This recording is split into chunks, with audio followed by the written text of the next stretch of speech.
The katanas.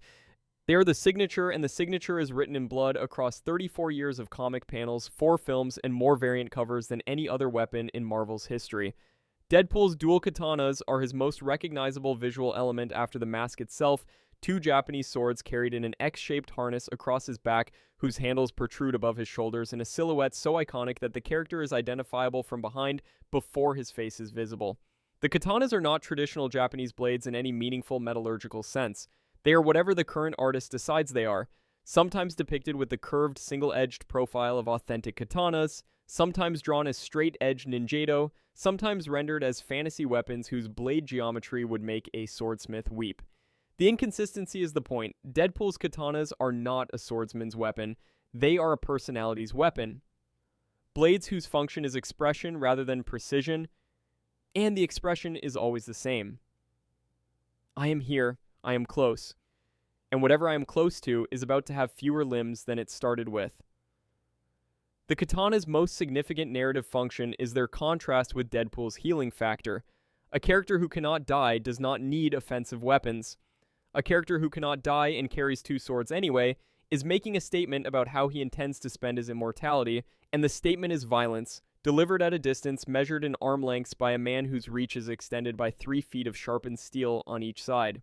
Ryan Reynolds' Deadpool uses the katanas with a choreographic fluidity that the films invest significant budget in depicting, the dual-blade fighting style combining kenjutsu with acrobatics and sequences, whose practical stunt work is augmented by CGI only where the human body's limitations make practical execution impossible. The highway fight in Deadpool's opening sequence establishes the katanas as the character's primary weapons through a sustained action sequence whose rhythm alternates between gunplay and sword work, with the katanas serving as the close-range finishers whose deployment signals that the comedy is about to become anatomically specific. The dual pistols. They are the katana's counterpart, the ranged option for a character whose close-range preference does not prevent him from acknowledging that some targets are too far away to stab. Deadpool's twin handguns vary in make and model across continuities, but are most consistently depicted as semi-automatic pistols holstered on his thighs, accessible through a quick-draw motion whose speed the comics exaggerate to superhuman levels because Deadpool's enhanced reflexes allow him to draw, aim, and fire both weapons simultaneously at targets positioned in different directions. The dual pistol aesthetic is borrowed from the Hong Kong action cinema that influenced Deadpool's creation, specifically the John Woo gun fuse style, whose slow-motion, dual-wielding sequences defined a visual language that American action media spent the 1990s absorbing. Deadpool's guns are John Woo by way of Rob Liefeld, the dual pistol silhouette filtered through a comic book aesthetic that prioritizes visual impact over ballistic accuracy. In the MCU films, Deadpool's pistols are identified as modified IWI Desert Eagles in the first film, weapons whose 50 caliber ammunition is comically overpowered for a character whose opponents are typically human-sized targets at conversational distance. The Desert Eagle's selection is a character choice rather than a tactical one because the Desert Eagle is the most visually dramatic handgun available, its size and recoil making every shot look like an event rather than a function, and Deadpool is a character who treats every action as a performance. The guns also serve a narrative function that the katanas cannot. They allow Deadpool to kill at range while talking, maintaining the verbal commentary that defines his combat style without requiring him to close distance, and the ability to monologue while shooting is the weapon's most important contribution to the character's identity. If you are enjoying this so far, hit the subscribe button and leave a comment with the Deadpool weapon you think is the most iconic. Let us get back into it. The Carbonadium sword. It is the one weapon that scares other healing factor users, and the scaring is its entire purpose. The Carbonadium sword is a blade forged from carbonadium, a radioactive metallic alloy whose most significant property is the ability to suppress healing factors in living organisms it cuts. A wound inflicted by a carbonadium blade heals at a dramatically reduced rate, or not at all, depending on the continuity, which makes the weapon specifically designed to threaten the one category of opponent that conventional weapons cannot permanently damage: characters with healing factors. Deadpool carries a carbonadium sword specifically because Deadpool lives in a universe where Wolverine, Sabretooth, X-23, Daken, and multiple other healing factor users exist, and a mercenary whose client list includes people who want those characters dead needs a weapon capable of inflicting wounds that stay inflicted. The Carbonadium sword is also the weapon Deadpool would fear most if someone else were carrying it, because Deadpool's own healing factor is the only thing keeping his cancer from killing him. And a Carbonadium wound that suppressed his regeneration would allow the cancer to advance unchecked. The sword is simultaneously Deadpool's most effective offensive weapon against enhanced targets and the conceptual proof of his own vulnerability, a blade that reminds him every time he draws it that the healing factor is not invincibility. It is a biological stalemate whose terms can be renegotiated by the right piece of metal. The teleportation device, he cheats at distance, and the cheating is so effective that the franchise had to take the device away to maintain narrative tension. Deadpool's teleportation device, typically depicted as a small mechanism worn on his belt or integrated into his suit, allows him to instantaneously transport himself across distances ranging from a few feet to intercontinental spans. A capability so overwhelming that it trivializes most combat scenarios, because an opponent who cannot predict where Deadpool will appear next cannot defend against an attack whose origin point changes between the draw and the strike. The teleporter's most tactically devastating application is its combination with the katanas. Deadpool can appear behind an opponent, deliver a sword strike, teleport away before the opponent turns, appear behind them again from a different angle, strike again, and repeat the cycle indefinitely, a hit-and-run pattern whose speed is limited not by Deadpool's reflexes but by the teleporter's cooldown, which varies by continuity from instantaneous to several seconds. The franchise has periodically removed the teleporter from Deadpool's arsenal because writers recognize that the device eliminates the one limitation that forces Deadpool to be creative, the limitation of having to physically reach his target. Without the teleporter, Deadpool must navigate obstacles, outmaneuver defenses, and solve the spatial problem of closing distance with an opponent who is trying to maintain it. With the teleporter, the spatial problem does not exist, and the elimination of the problem eliminates the tension that makes combat interesting. The teleporter's removal is always temporary, it always comes back. And its return always provides a power spike whose duration is calibrated to the current story arc's need for escalation.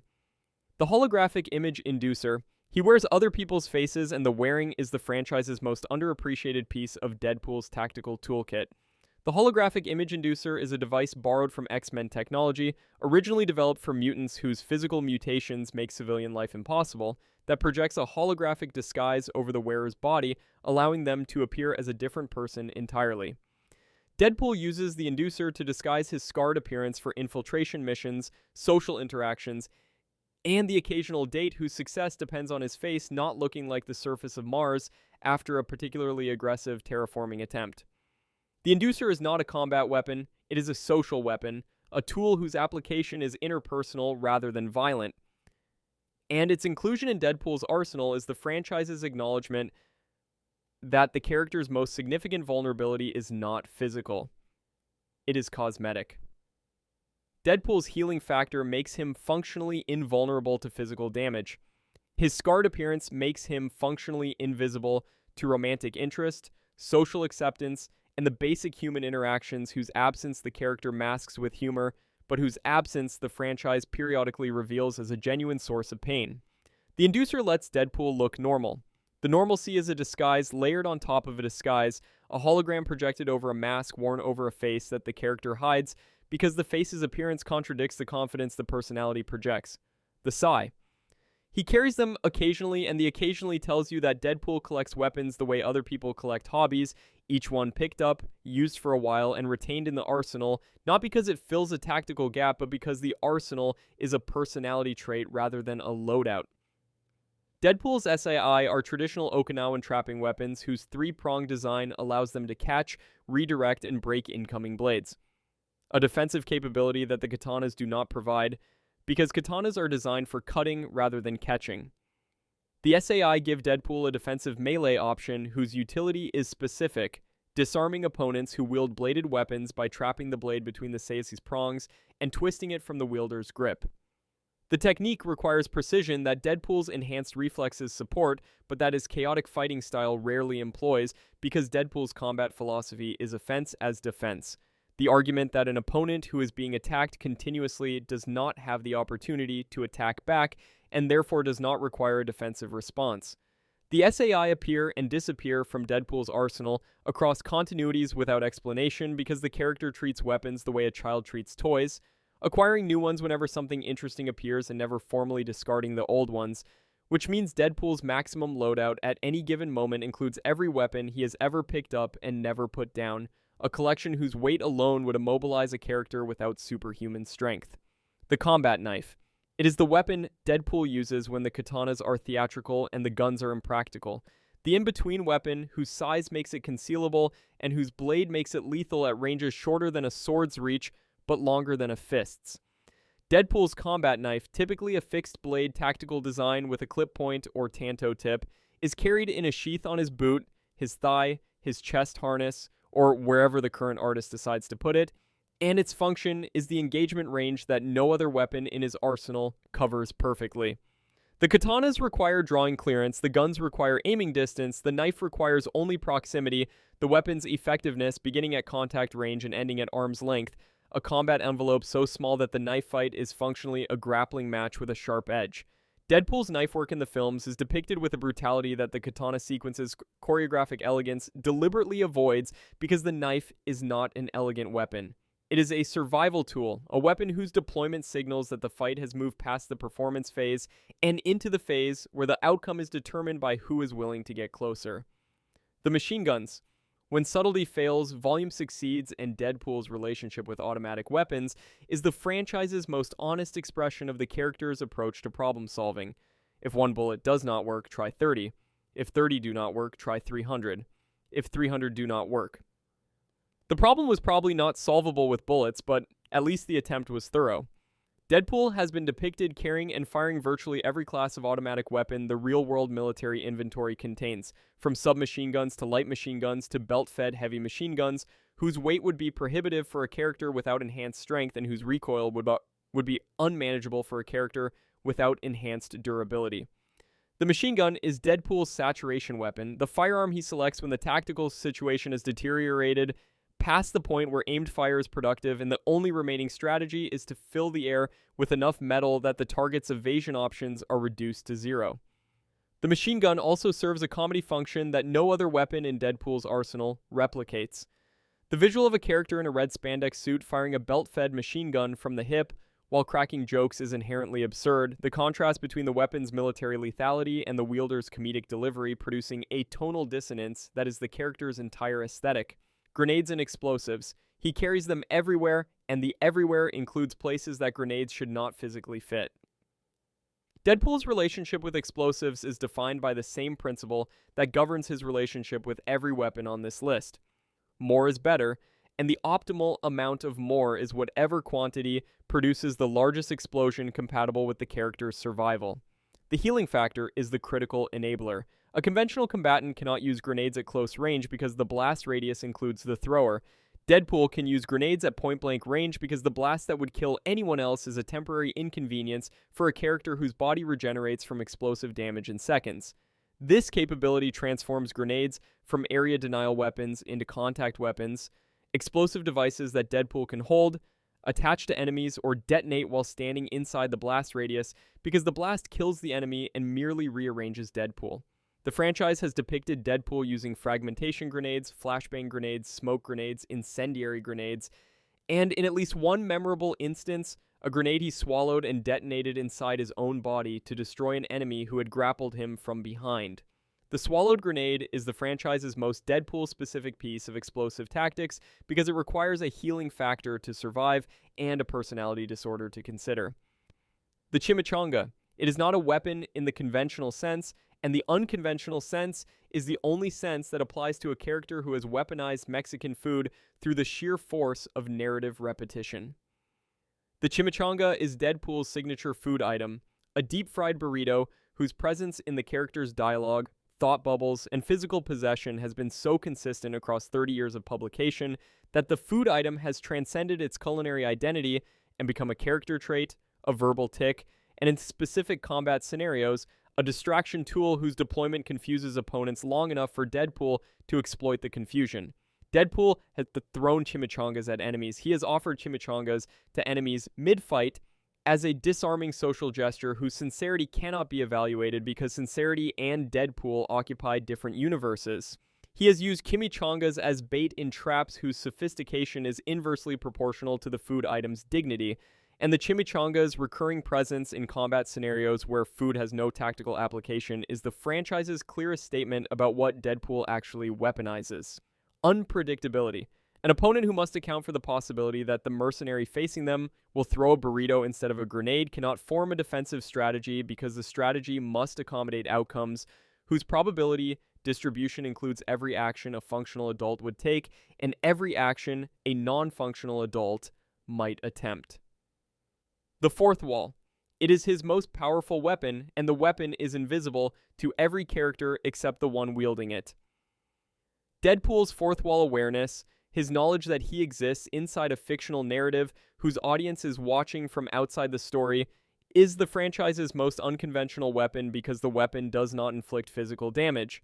It inflicts existential damage, a cognitive disruption whose impact is felt by the audience rather than by the characters, and whose tactical applications within the story are limited only by the writer's willingness to let Deadpool exploit his awareness of the medium he inhabits. Deadpool addresses the reader directly. He references events from other comics, other publishers, other media franchises entirely. He comments on his own dialogue, his own art style, his own sales figures. He asks the audience for advice during combat. He critiques the writer's narrative choices while those choices are being executed. And in the Deadpool Kills the Marvel Universe storyline, he weaponizes the fourth wall so completely that he exits his own fictional universe and attacks the people writing him. His katana is drawn toward the creative team whose editorial decisions are the only force in the franchise with genuine power over his existence. The fourth wall as a weapon is Deadpool's most dangerous ability because it is the one ability no other character can replicate, counter, or defend against. Every villain on this list can be matched by a hero with equivalent power. No character can match an opponent who knows the story they are both inside. Improvised weapons. He fights with whatever is available, and whatever is available includes objects whose combat application requires either a healing factor or a complete disregard for conventional weapon taxonomy. Deadpool has killed opponents with a staple gun, a rubber chicken whose insertion of a blade inside the toy converts it from a comedy prop to a concealed weapon whose deployment produces a laugh and a laceration simultaneously, a severed limb used as a club after his own arm was removed and the healing factor had not yet regrown the replacement, a Zamboni, a meat cleaver borrowed from a street vendor during a fight that passed through a food market. And in one memorable sequence, a shoe whose heel was sharpened to a point because Deadpool had been captured without his weapons, and the captors did not think to confiscate his footwear. The improvised weapons are Deadpool's truest expression of his combat identity because the improvisation communicates something the arsenal does not. The katanas, the guns, the grenades, the teleporter, each one is a tool designed for a purpose. An improvised weapon is a solution generated in real time by a mind whose creativity operates at the same speed as its instability, and the solutions Deadpool generates are effective not because they are optimal, but because they are unexpected. And unexpected, applied to an opponent who is prepared for katanas and guns, is more dangerous than optimal. The magic satchel. Deadpool carries more weapons than his body can physically accommodate, and the franchise's refusal to explain where the weapons are stored is the one fourth wall break the character never makes because acknowledging it would require acknowledging the one rule of his existence that even Deadpool cannot explain. Where do the weapons go? The magic satchel, a term borrowed from video game design, to describe the phenomenon of a character carrying an inventory that exceeds their body's physical storage capacity, is Deadpool's most consistent piece of visual absurdity. He draws weapons from behind his back, he pulls guns from holsters that were empty a panel ago. He produces grenades from belt pouches whose volume cannot accommodate the number of grenades that emerge from them. He reaches behind his cape, inside his boot, underneath his mask, and withdraws weapons whose combined mass exceeds the character's own body weight. The satchel is never addressed, it is never explained, it is never referenced by Deadpool himself despite his compulsive awareness of every other narrative convention his existence violates. The magic satchel is the franchise's one inviolable piece of character infrastructure, the structural support that enables the arsenal to exist without collapsing under the weight of its own logical impossibility.